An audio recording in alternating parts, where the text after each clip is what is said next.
Сәлем достар, сіздермен бірге Жанерге. Әрбіріңізді менің арнамда келгеніңіз үшін өте алғысым шексіз, қуаныштымын.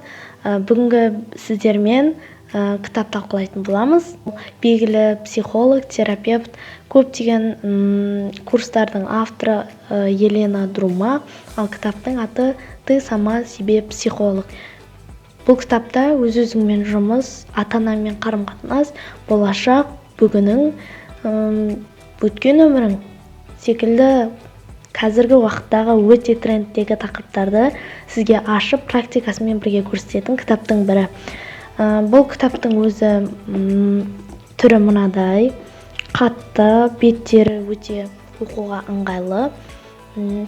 Бұл енді сыртқы факторы туралы айтсам. Енді ішкі факторы, бұл кітапты оқығанда не аласыз? Қазіргі уақыттағы көптеген әйел адамдардың, қыздардың проблемасы ол өз-өзін қабылдау.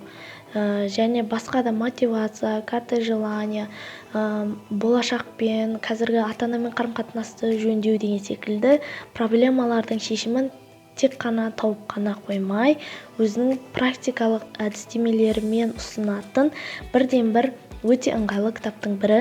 Бұл психология әлемін баяғыдан білетін адамдар үшін мүмкін жаңалық болмауы мүмкін. Ішіндегі тақырыптар, мәселелер, бірақ психологияны енді ептеп біліп, өзіңмен жұмысқа осознанно өмірге талпынған адамдарға бұл өте жақсы кітап.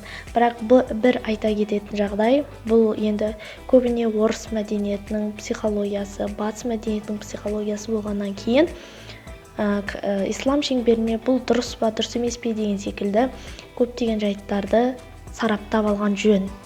Кітаптың өзі негізінен 3 аспект бойынша дамып отырады. Балалық шағыңыз